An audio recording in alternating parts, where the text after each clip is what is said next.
Hello students. तो आज के लेक्चर में हम लोग डिस्कस करने वाले हैं about Werner theory.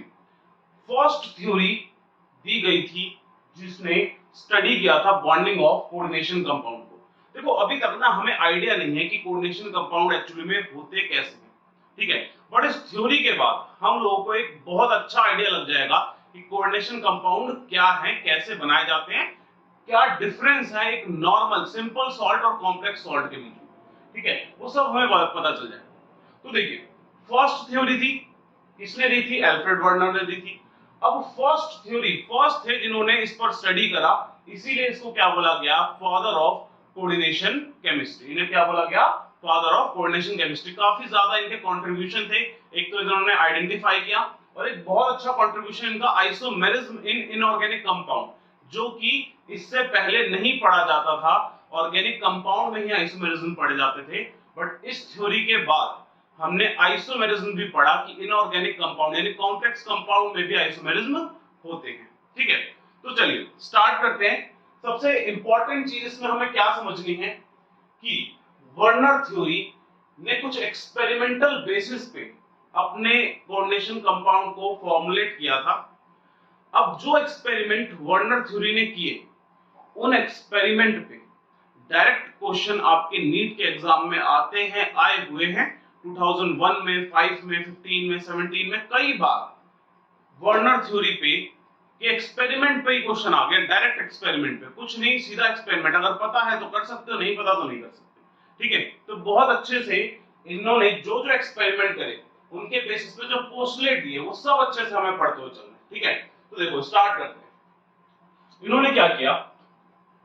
Cobalt 3 chloride, cobalt 3 chloride का मतलब क्या? कोबाल्ट में +3 चार्ज है और क्लोराइड उसके साथ कनेक्टेड है, CO3 Cl।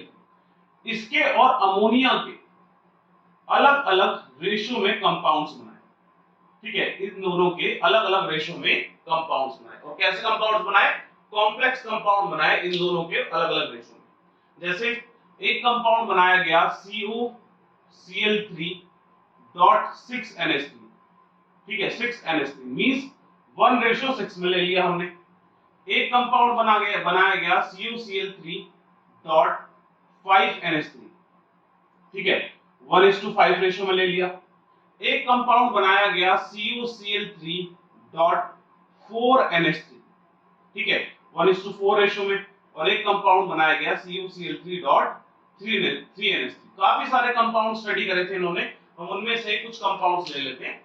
और ना एक चीज और समझते हैं, जो थर्ड वाला हमने कंपाउंड लिखा है, जब वर्नर थ्योरी में एक कंपाउंड स्टडी किया गया था तो बनाया तो एक गया था, लेकिन ऑब्जर्व करने पे पता चला कि इसी रेशो में दो कंपाउंड बन गए और उसी से आइसोमेरिज्म बना था। कि आइसोमेरिज्म ये जो 4 वाले है ना, CuCl3.4NH3, इसमें ही हम लोग समझते हैं कि आइसोमेरिज्म कैसे बनता है, ठीक है। तो देखिए अभी तो हम बात करते हैं ये जो कॉम्प्लेक्स बनाए इसने, ये सारे क्या बनाए? ये कॉम्प्लेक्स कंपाउंड बनाए गए, कॉम्प्लेक्स कंपाउंड। तो इन कॉम्प्लेक्स कंपाउंड पे कुछ एक्सपेरिमेंट्स करे गए। क्या क्या एक्सपेरिमेंट करे गए?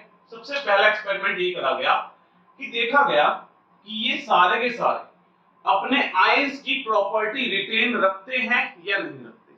मींस कि जैसे यहां पर COCl3 है, अगर इस COCl3 को देखा जाए, ये जो COCl3 है सबके अंदर, ये एक्चुअली में CO+3 प्लस 3Cl नेगेटिव इस टाइप से डिसोशिएट होगा, ठीक है। ये एक नॉर्मल सिंपल सॉल्ट है। ये क्या है? एक सिंपल सॉल्ट है। सिंपल सॉल्ट में हमने देखा डिसोशिएट होगा, लेकिन जब कॉम्प्लेक्स सॉल्ट इसका बनाया गया तो क्या तब भी ये इसी तरीके से डिसोशिएट होगा? तो इसके लिए हमने एक एक्सपेरिमेंट करा। एक्सपेरिमेंट क्या करा?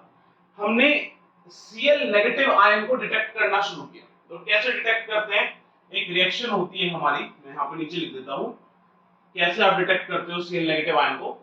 अगर Cl नेगेटिव आयन आपके किसी भी सॉल्यूशन के अंदर प्रेजेंट है तो आप उसको AgNO3 यानी सिल्वर नाइट्रेट के साथ रिएक्ट करवाओ, ठीक है। वो आपको AgCl की पीपीटी दे देगा। AgCl जो होता है व्हाइट कलर की पीपीटी देता है, ठीक है, व्हाइट पीपीटी आपको वो दे देगा। तो अगर Cl नेगेटिव फ्री है तो व्हाइट पीपीटी मिलेगी। और कितनी मिलेगी? जैसे इधर 2 Cl नेगेटिव हैं तो 2 मोल मिल जाएंगे, 3 है तो 3 मोल मिल जाएंगे, इस तरीके से। तो एक्सपेरिमेंट करेगा इन पे, सबके अंदर, चारों के अंदर हमने AgNO3 डाल दिया एक्सेस में, ठीक है, चारों में AgNO3 डाल दिया गया एक्सेस में, ताकि पता लग पाए कि क्या चारों के अंदर 3 क्लोरीन 3 क्लोराइड आयन प्रेजेंट है, क्योंकि हमने जो सॉल्ट लिया था जिससे बनाया गया है ये, उसमें तो 3 Cl नेगेटिव फ्री है। तो ऑब्जर्वेशन से क्या पता चला कि फर्स्ट वाले के अंदर 3 मोल ऑफ AgCl बन रहे हैं, 3 मोल ऑफ AgCl बन रहे हैं, यानी कि यहां पर तो सारे के सारे क्लोराइड आयन फ्री हैं, सारे के सारे क्लोराइड आयन फ्री हैं। लेकिन जैसे ही हम अगले कॉम्प्लेक्स पर गए, अगले कॉम्प्लेक्स में क्या देखा गया कि सिर्फ 2 ही मोल मिल रहे हैं, 2 मोल ऑफ AgCl ही मिल रहे हैं। अब ऐसा क्यों हुआ? यहां पर तो 3 है, यानी कि कहीं ना कहीं एक Cl आपका इस तरीके से बॉन्डेड है कि वो डिसोशिएट नहीं हो सकता, वो टूट नहीं पा रहा, Cl नेगेटिव अलग नहीं हो पा रहा। तो यही ऑब्जर्वेशन हम लोग निकालेंगे कि 2 मोल AgCl निकला, तो एक Cl नेगेटिव कहां गया? जब यहां पर 3 थे तो एक कहां पर गया? तो कहीं ना कहीं बॉन्डिंग में उसका आंसर आता है, ठीक है। ऐसे ही हमने नेक्स्ट करा, तो नेक्स्ट में हमने ऑब्जर्व करा कि सिर्फ एक ही मोल, 1 मोल ऑफ AgCl, सिर्फ एक ही मोल AgCl का बना, बाकी 2 मोल Cl बना ही नहीं। यहाँ पर 3 Cl है, यहाँ पर एक ही बना, तो यानी यहाँ पर 2 क्लोराइड आयन कहीं ना कहीं बॉन्डेड है। और ऐसे ही हमने थर्ड एक्सपेरिमेंट करा, तो पता चला एक भी मोल AgCl का डिसोशिएट नहीं हुआ। तो पहला जो इन्होंने एक्सपेरिमेंट करा, वो एक्सपेरिमेंट था प्रेसिपिटेशन, ठीक है। क्या करवाया गया? AgNO3 डाल के प्रेसिपिटेशन करवाया गया, ठीक है। और उससे ऑब्जर्वेशन हमने क्या ली कि इसके अंदर तीनों Cl नेगेटिव फ्री है, इसके अंदर एक कहीं ना कहीं बाइंडेड है, इसके अंदर 2 बाइंडेड है, इसके अंदर तीनों क्लोराइड कहीं ना कहीं बाइंडेड है।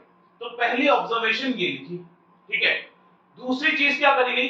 दूसरी स्टडी करी गई कंडक्टिविटी, और प्रेसिपिटेशन पर भी क्वेश्चन आए हुए हैं, कंडक्टिविटी पे भी क्वेश्चन आए हुए हैं, और मुश्किल नहीं होते, एक बार कंसेप्ट समझ में आ जाएगा क्वेश्चन ये हो जाते हैं, ठीक है। अभी हम क्वेश्चन भी कर लेंगे इसके। तो देखो कंडक्टिविटी मेजरमेंट में क्या करा, सबसे पहले कंडक्टिविटी क्या होता है? Measure of flow of measure of ease with which current flow in a substance, कितने आसानी से करंट फ्लो होगा सब्सटेंस के अंदर, उसे कंडक्टिविटी बोलते हैं, ठीक है।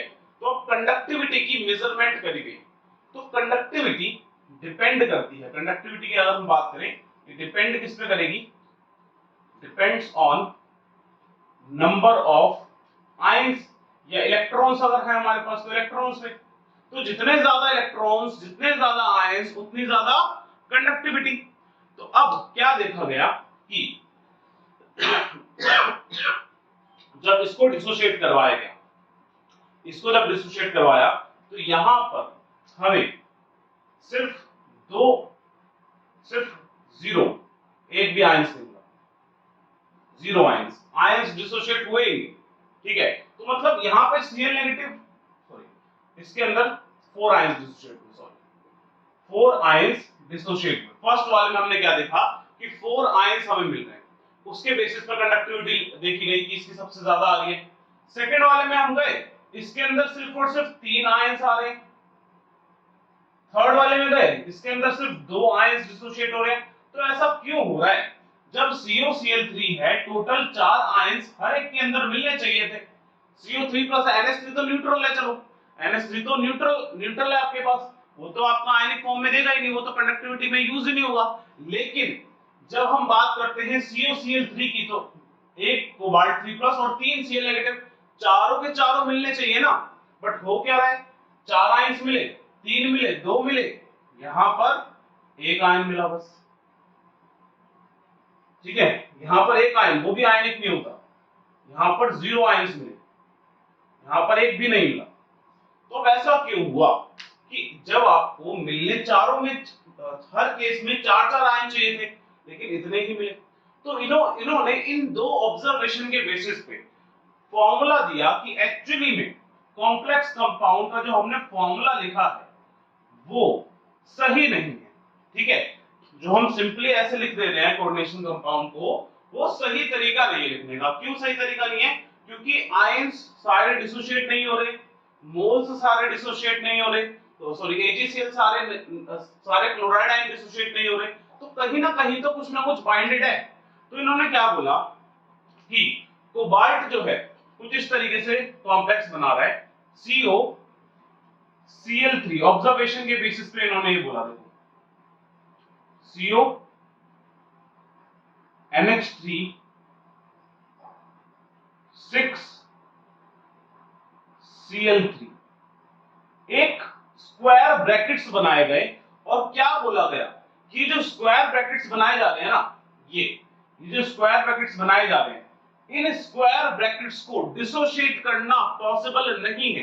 ठीक है, मतलब इसके अंदर जो कोबाल्ट है, जो NH3 है, वो सॉल्यूशन में कभी आपको प्रॉपर्टी मिलेगी नहीं। आप सॉल्यूशन में कोबाल्ट का टेस्ट करो, नेगेटिव आएगा। आप सॉल्यूशन में अमोनिया का टेस्ट करो, नेगेटिव आएगा। क्लोरीन का आ जाएगा बिकॉज वो कोऑर्डिनेशन एंटिटी के बाहर है, और आया भी क्लोरीन का टेस्ट पॉजिटिव। पॉजिटिव आया ना क्लोरीन की, क्लोरीन प्रेजेंट है। ठीक है, सेकंड में हमने क्या बोला, सेकंड में कुछ इस तरीके से एग्जिस्ट करता है CONH3 5 और एक Cl अंदर होता है, बाकी दो Cl बाहर होते हैं। तो इसीलिए 2 मोल्स AgCl मिल रहे थे। 2 मोल्स AgCl क्यों मिले? क्योंकि ये जो बाहर वाले Cl है यही डिसोशिएट हो सकते हैं। जो इस कोऑर्डिनेशन एंटिटी, क्या बोला गया, कोऑर्डिनेशन एंटिटी, इसके अंदर जितने भी आयंस, जितने भी न्यूट्रल स्पीशीज, जितने भी मेटल्स, जो भी चीज प्रेजेंट है, वो सॉल्यूशन में उसकी प्रॉपर्टी रिटेन ही नहीं होगी।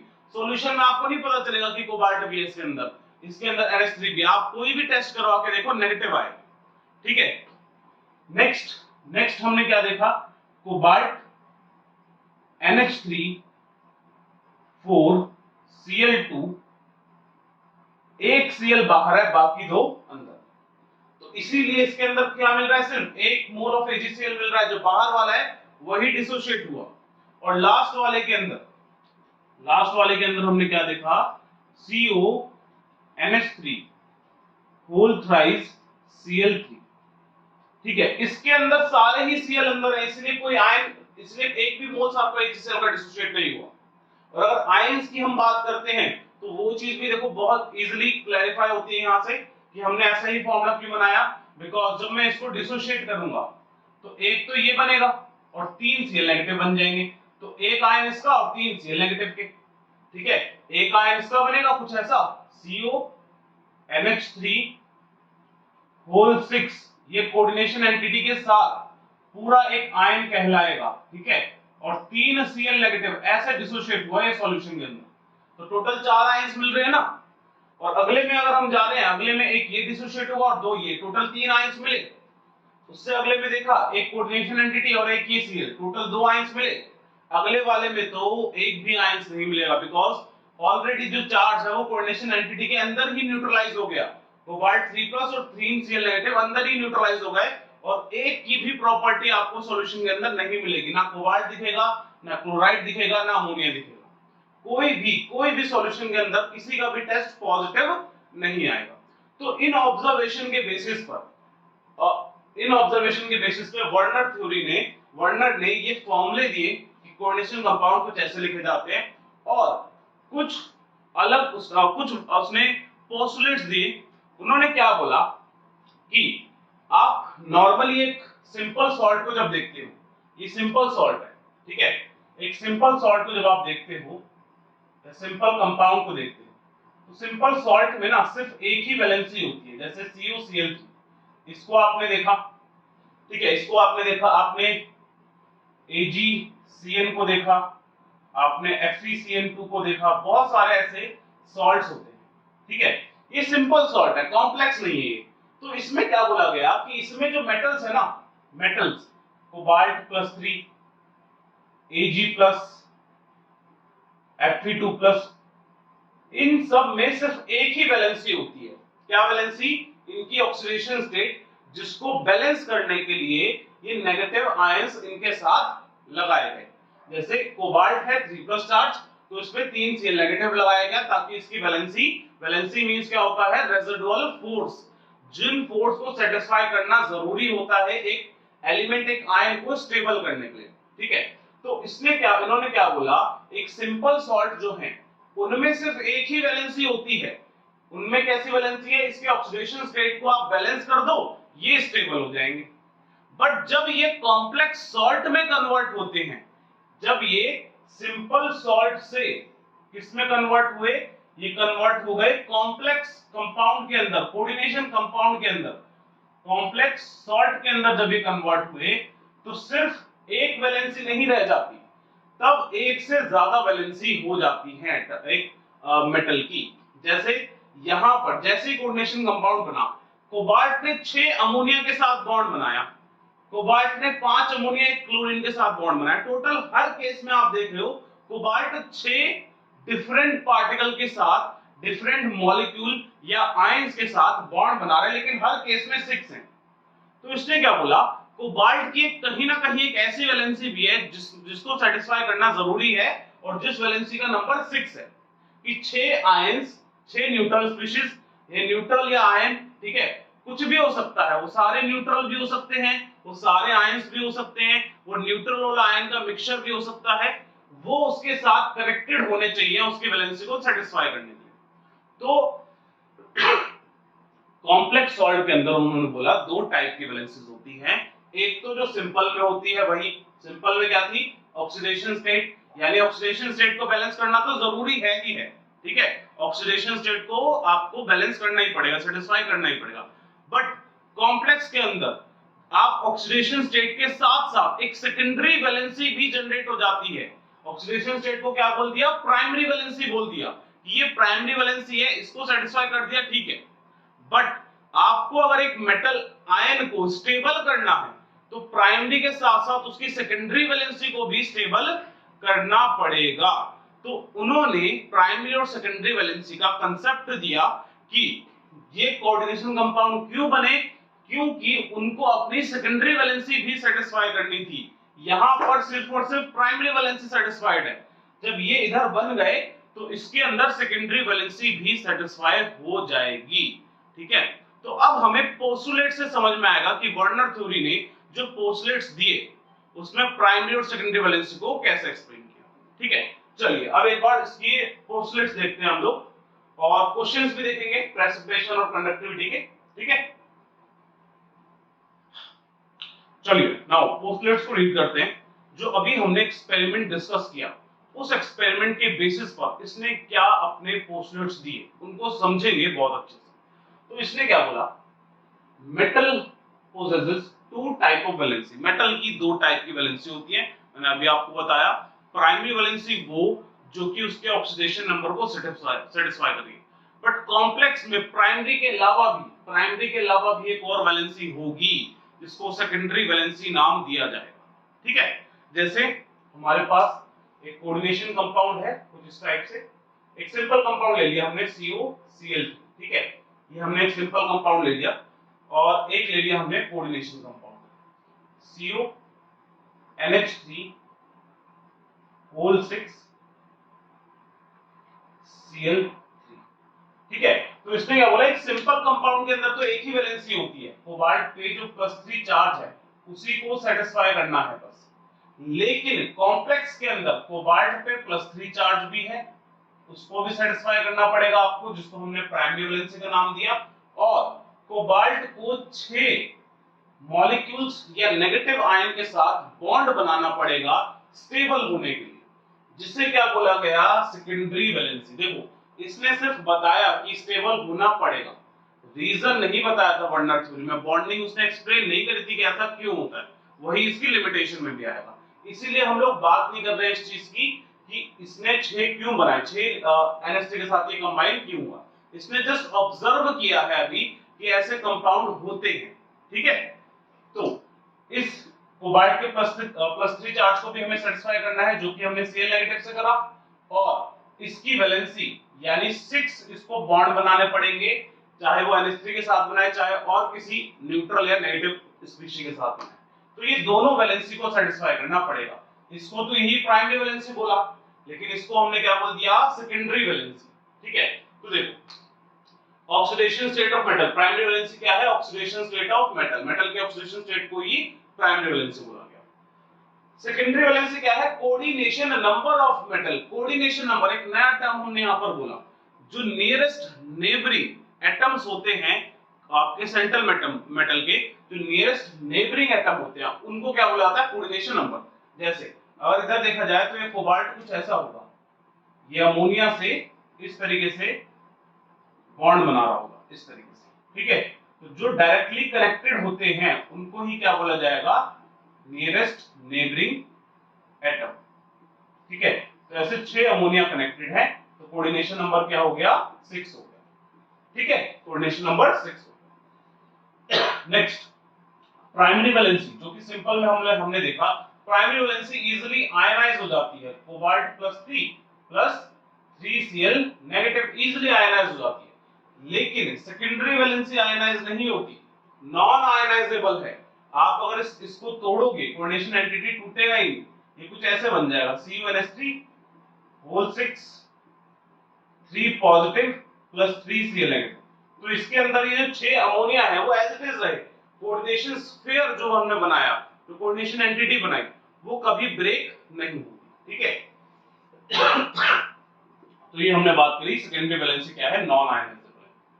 प्राइमरी वैलेंसी को सेटिस्फाई करने के लिए नेगेटिव आयन चाहिए, बिल्कुल, क्योंकि मेटल पर हमेशा पॉजिटिव ऑक्सीडेशन स्टेट होती है। मेटल कभी भी नेगेटिव ऑक्सीडेशन स्टेट में एग्जिस्ट नहीं करता। तो उसको बैलेंस करने के लिए हमें हमेशा एक नेगेटिव स्पीशीज ही चाहिए। तो ये बिल्कुल ठीक है, satisfy by negative ion. But अगर सेकेंडरी वैलेंसी की बात करें तो हमने कई सारे कंपाउंड देखे, जैसे CO, Cl3, NH3 whole thrice. इसके अंदर कोबाल्ट की वैलेंसी को 3 क्लोरीन और 3 अमोनिया सेटिस्फाई कर रहे हैं।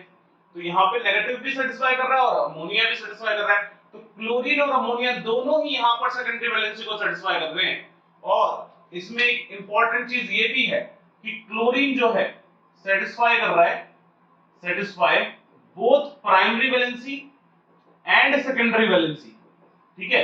प्राइमरी को भी सेटिस्फाई कर रहा है क्योंकि Cl नेगेटिव है, इस +3 को सेटिस्फाई कौन कर रहा है? यही कर रहा है। और सेकेंडरी को भी कर रहा है, ठीक है ना, कोऑर्डिनेशन एंटिटी के अंदर है। तो satisfy by negative ion as well as neutral molecule.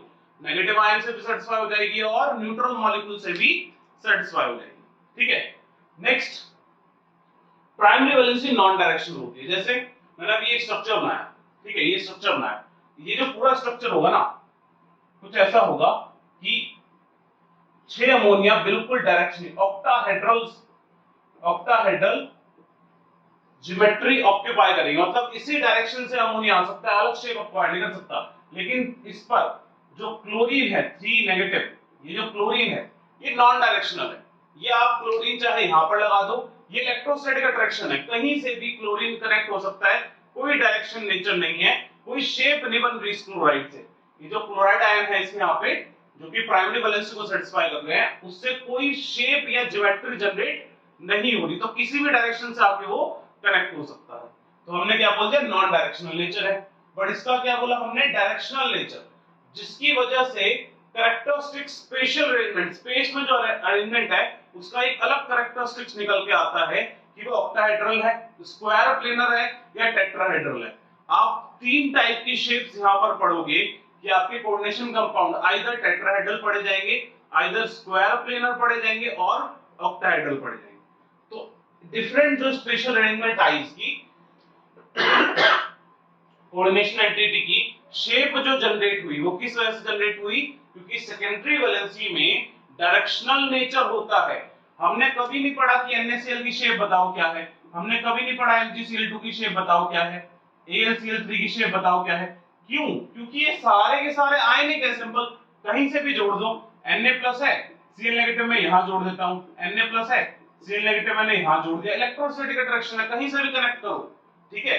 लेकिन अगर मैं बात करता हूं कॉम्प्लेक्स कंपाउंड की, तो कॉम्प्लेक्स कंपाउंड में स्पेसिफिक डायरेक्शनल नेचर होता है, उसकी शेप फिक्स होंगी कि यही शेप पॉसिबल है, ठीक है। तो डायरेक्शनल नेचर भी होता है इनके पास।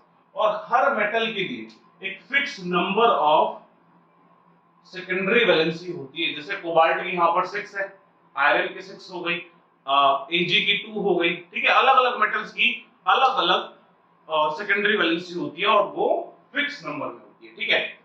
तो ये आपके पोस्टुलेट्स दिए गए थे वर्नर थ्योरी ने ऑन द बेसिस ऑफ जो अभी हमने एक्सपेरिमेंट करे उन बेसिस पर उसने ये सारे पोस्टुलेट्स दिए थे, ठीक है।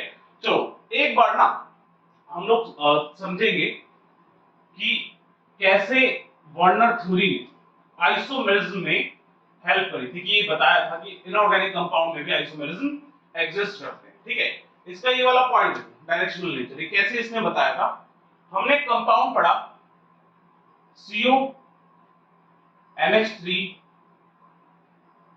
4 Cl2 Cl, अभी पीछे ही पढ़ा था हमने कंपाउंड, ठीक है। और इसमें हमने बोला था कि जब एक्चुअली में ये स्टडी करा गया ना तो सेम कंपाउंड, बिल्कुल सेम कंपाउंड, कोई डिफरेंस नहीं, सेम नंबर ऑफ आयंस मिल रहे हैं हमें, जैसे 2 आयंस मिले हमने पीछे पढ़ा था, इसमें 2 आयंस मिले, ठीक है। सेम नंबर ऑफ, हमने क्या बोला, AgCl, 1 मोल ऑफ AgCl इसमें मिलेगा, दूसरे कंपाउंड में भी 1 मोल ऑफ AgCl मिला, लेकिन एक जगह डिफरेंस क्रिएट हो गया। एक हमें मिला, इसके 2 कंपाउंड मिले, एक हमें मिला ग्रीन कलर का और एक हमें मिला वॉयलेट कलर का। तो यहां से इसे समझ में आया कि पूरी तरीके से मॉलिक्यूलर फॉर्मूला सेम है, आपके सारे जो टेस्ट हैं वो बिल्कुल सेम आ रहे हैं, तो डिफरेंस कहां हुआ। डिफरेंस ये आया कि जो कोऑर्डिनेशन एंटिटी के अंदर ये अरेंजमेंट है ना, ये डिफरेंट हो सकती है। डायरेक्शनल नेचर तो है ही, अब डायरेक्शनल नेचर 2 पॉसिबल हो सकते हैं, ये जो अमोनिया NH4Cl2 जो कनेक्टेड है, ये 2 डिफरेंट तरीके से कनेक्टेड हो सकते हैं आपके मॉलिक्यूल में, और 2 डिफरेंट तरीके से कनेक्टेड है, इसीलिए क्या जनरेट करेंगे वो क्यों एग्जिस्ट करते हैं, क्योंकि आइसोमेरिज्म है इनके अंदर, ठीक है। और यहीं से हमें क्या पता चला, हमें पता चला coordination compound show isomerism, coordination compound show isomerism, important point है, आइसोमेरिज्म भी ये शो करते हैं, ठीक है। कोऑर्डिनेशन कंपाउंड शो आइसोमेरिज्म, ये इंपॉर्टेंट पॉइंट है कि ये जो हमने स्ट्रक्चर देखा इसके अंदर 2 डिफरेंट हमें कलर, कभी ग्रीन दिख रहा है कभी वॉयलेट दिख रहा है। अब एक कंपाउंड तो हो नहीं सकता अगर दोनों का अलग अलग कलर है, तो हमने क्या पता करा, ये 2 डिफरेंट आइसोमेरिक फॉर्म में प्रेजेंट है, जिसको हमने आगे पढ़ते हुए सिस एंड ट्रांस आइसोमर बोला। आगे पढ़ेंगे हम लोग आइसोमेरिज्म के अंदर सिस एंड ट्रांस आइसोमर्स बोला गया, कि 2 आइसोमर्स हैं, एक को सिस बोला गया और एक को ट्रांस बोला गया, क्लियर। तो ये वर्नर थ्योरी के पोस्टुलेट्स थे कि वर्नर थ्योरी ने क्या-क्या बातें कही, ठीक है। अब ना कुछ 1-2 क्वेश्चंस आपके जो नीट में आए हुए हैं उनको डिस्कस करते हैं, बहुत इजी सा क्वेश्चन है, बहुत देखते ही आप लोग सॉल्व कर दोगे। आज का लेक्चर जो हमने किया है उनसे ही रिलेटेड है सारे क्वेश्चंस, ठीक है।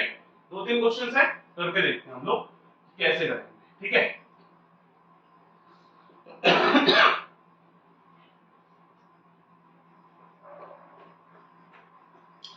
चलिए देखते हैं, सबसे फर्स्ट क्वेश्चन,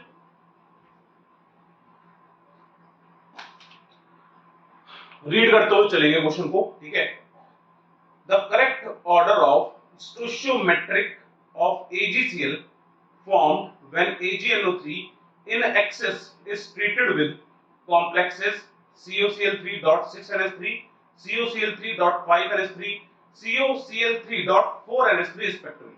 क्या बोला जा रहा है, ऑप्शंस भी दे दिया आपको ये बोला जा रहा है कि करेक्ट ऑर्डर ऑफ स्टोइचियोमेट्रिक AgCl बता दो कितने बने, ठीक है। क्वेश्चन है ये बोला है कि AgCl की बता दो कितने बने, 1 मोल बना, 2 मोल बना, 3 मोल बना, कितने बने AgCl। अगर हम पहला कंपाउंड दे दिया CONH3 CONH3 सॉरी COCl3.6NH3, पहला कंपाउंड ये दे दिया, दूसरा दिया है COCl3.5NH3 और तीसरा दे दिया COCl3.4NH3। तीनों को हमने AgNO3 के साथ रिएक्ट करवाया और कितने इसके अंदर, अभी हमने पीछे सेम रिएक्शन ही करके देखी थी, सिंपल एक्सपेरिमेंट दे दिया आपको, देखा सेम एक्सपेरिमेंट वही दे दिया जो वर्नर ने स्टडी किया था। AgNO3 डालेंगे, इसमें हमने क्या पढ़ा था, इसके अंदर तीनों के तीनों Cl नेगेटिव फ्री होते हैं, तो 3 AgCl मिल जाएंगे इसके अंदर सिर्फ दो ही फ्री होते हैं तो दो AgCl मिल जाएंगे, और इसके अंदर सिर्फ एक ही फ्री होता है तो एक AgCl मिल जाएगा। एक्चुअली में कंपाउंड कैसा होता है, ये होता है CONH3 होल 6 कोऑर्डिनेशन एंटिटी के अंदर, और Cl3 बाहर होता है, इसलिए 3 Cl मिले। इसकी अगर बात करी जाए तो ये होता है CONH3 होल 5 Cl, एक Cl अंदर होता है, दो बाहर होते हैं, इसलिए दो मिल गए।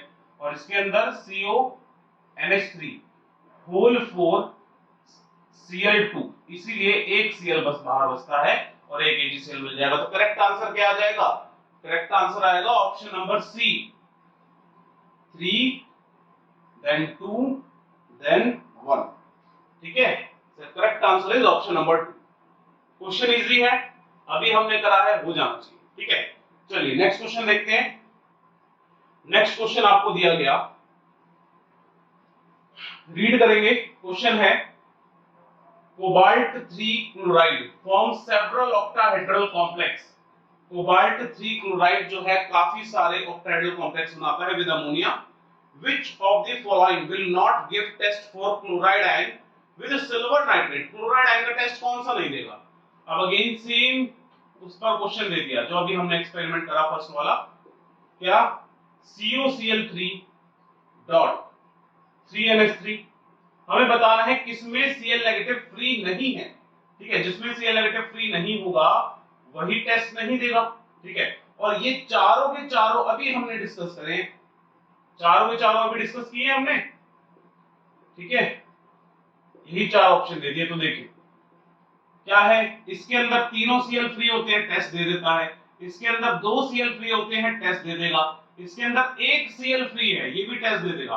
बट ये एक्चुअली में कैसे एग्जिस्ट करा, ये एग्जिस्ट करा CONH3 होल थ्राइस Cl3 ऐसे एग्जिस्ट करता है, तो ये टेस्ट नहीं देगा, कोऑर्डिनेशन एंटिटी के अंदर है Cl नेगेटिव। ठीक है, तो करेक्ट आंसर आ जाएगा option number A. Clear?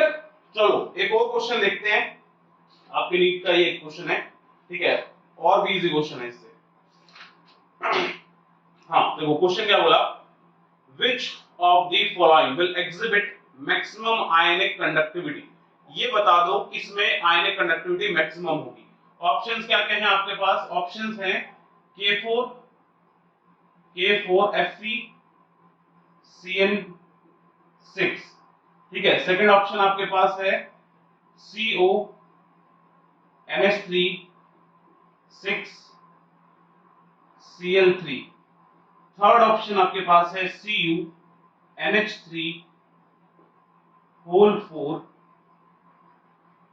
Cl2, and last option है NiCO4 कोऑर्डिनेशन एंटिटी। तो क्या करना है, देखो कैसे बताओगे आयनिक कंडक्टिविटी मैक्सिमम किसमें, हम बताएंगे कि जिसके अंदर maximum number of ion dissociate हो जाएंगे उसकी आयनिक कंडक्टिविटी भी मैक्सिमम होगी। तो क्या होगा आंसर, फर्स्ट वाले को अगर हम देखें, फर्स्ट वाले को अगर आप देखो, फर्स्ट वाले में K4 है तो चार तो K प्लस बन जाएंगे और एक बनेगा FeCN6 4 नेगेटिव। ठीक है, नेक्स्ट वाले में अगर हम देखें, नेक्स्ट वाले में एक ये बनेगा, कोऑर्डिनेशन एंटिटी को नहीं तोड़ना। ठीक है, CONH3 6, क्लोराइड आयन कितने हैं, क्लोराइड आयन है 3, तो 3 क्लोराइड बन गए, उसी का चार्ज यहाँ पर 3 प्लस आ गया। इसमें अगर हम बात करें तो इसमें क्या होगा, CuNH3 4 प्लस 2Cl नेगेटिव, कितना चार्ज हो गया 2 plus, 2Cl negative 2 plus charge, और इसमें तो जीरो, कोई डिसोसिएट भी नहीं होगा, सिंपल आपका कोऑर्डिनेशन एंटिटी है, न्यूट्रल है। तो सबसे ज्यादा आयंस किसमें मिले, फर्स्ट वाले में 5 आयंस मिले आपको, जिसमें सबसे ज्यादा आयंस मिले उसी कंडक्टिविटी क्या होगी, मैक्सिमम होगी। तो देखो इस टाइप के क्वेश्चन एक्सपेरिमेंट पर बनते हैं और हमें आने चाहिए। ठीक है, तो आज के लेक्चर में आपने जो वर्नर थ्योरी में पढ़ा वो हर एक चीज इंपॉर्टेंट है। ठीक है, नेक्स्ट लेक्चर के अंदर हम लोग डिस्कस करेंगे वर्नर थ्योरी को ही आगे कंटिन्यू करते हुए कि इसकी लिमिटेशंस क्या है, लिमिटेशंस पढ़ेंगे, double salt and complex salt में डिफरेंस क्या होता है, दो सॉल्ट हम लोग पढ़ेंगे जिसे कॉम्प्लेक्स वाला है और एक डबल सॉल्ट पढ़ेंगे, उनमें क्या डिफरेंस होता है, और oxidation number and coordination number जो हमने पोस्टलेट्स में पढ़ा, primary valency and secondary valency, question आता है calculate primary valency and calculate secondary valency, उन दोनों को कैलकुलेट करना सीखेंगे। तो हमें 3 टॉपिक करने हैं नेक्स्ट लेक्चर के अंदर, double salt and complex salt, Werner theory की limitations and how to calculate coordination number and oxidation. ठीक है, तो आज के लेक्चर में इतना ही है। कोई डाउट हो आप लोग कमेंट सेक्शन में लिख सकते हो। ठीक है, चलिए मिलते हैं।